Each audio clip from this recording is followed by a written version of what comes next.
Por que a Igreja se chama católica, apostólica e romana? E por que existe o Papa? Muita gente repete esse nome, mas poucos entendem, então fica comigo até o final que irei detalhar todos esses pronomes. Em primeiro lugar, quero deixar claro que a Igreja Católica teve um Criador, assim como todas as igrejas, mas com uma diferença.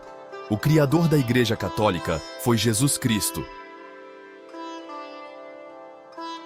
A palavra católica vem do grego katolikos, que significa universal. Eis aí, então, o profundo significado de católica. Isso quer dizer que a Igreja é para toda a humanidade, em todos os tempos, porque ela é universal. A segunda palavra de nosso estudo é apostólica. E por que esse nome? A resposta é simples. Porque ela foi construída e edificada sobre os ensinamentos dos apóstolos. Como é de conhecimento de todos, Jesus escolheu 12 homens e deu-lhes autoridade e enviou-os ao mundo para espalhar a palavra. E por que ela é romana, se a primeira igreja que Pedro edificou está em Antioquia, na atual Turquia? A igreja é romana, porque a sede está em Roma, onde Pedro morreu e foi enterrado. Antes de ir para Roma, Pedro foi o primeiro bispo de Antioquia, onde organizou a comunidade cristã e pregou o Evangelho.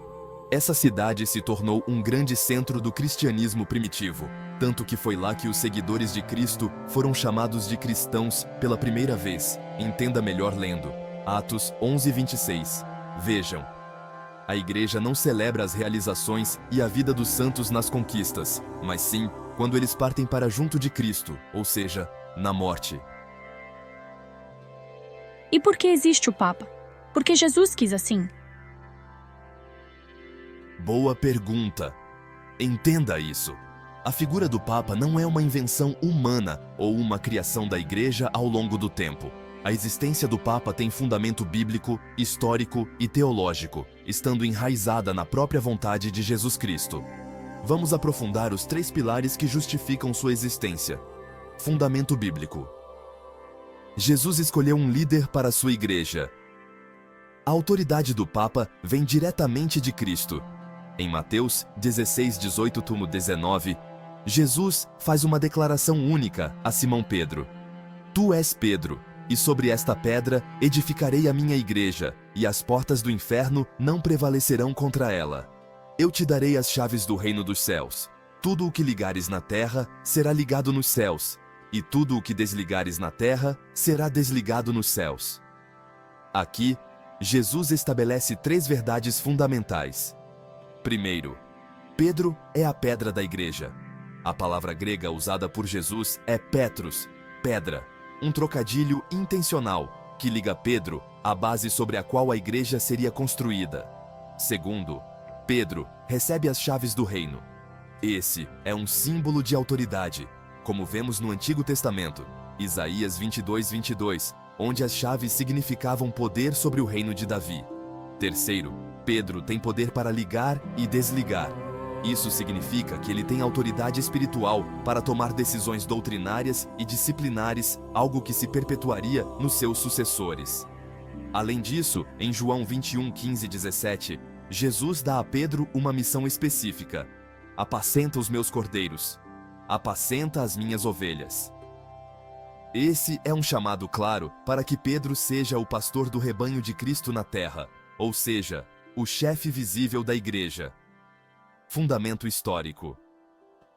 A sucessão de Pedro em Roma, Pedro não apenas recebeu essa autoridade, mas a transmitiu. Ele foi o primeiro bispo de Roma, e ao morrer, seu sucessor continuou essa missão.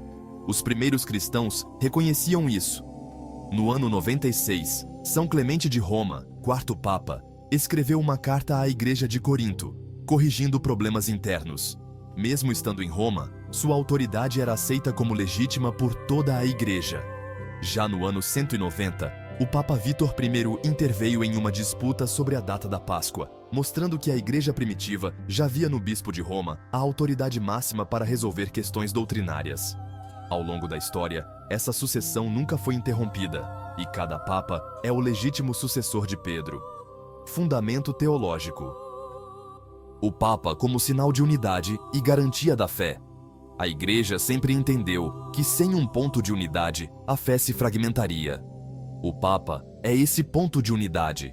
Ele garante que a doutrina permaneça fiel ao ensino de Cristo e dos apóstolos. O Concílio Vaticano I se deu em 1870, onde definiu a infalibilidade papal, explicando que, quando o Papa ensina oficialmente sobre fé e moral em nome de toda a Igreja, ex-catedra, ele é guiado pelo Espírito Santo e não pode errar. Isso não significa que o Papa seja impecável ou perfeito, mas que, quando fala oficialmente sobre a fé, Deus o protege do erro para manter a Igreja na verdade. Conclusão.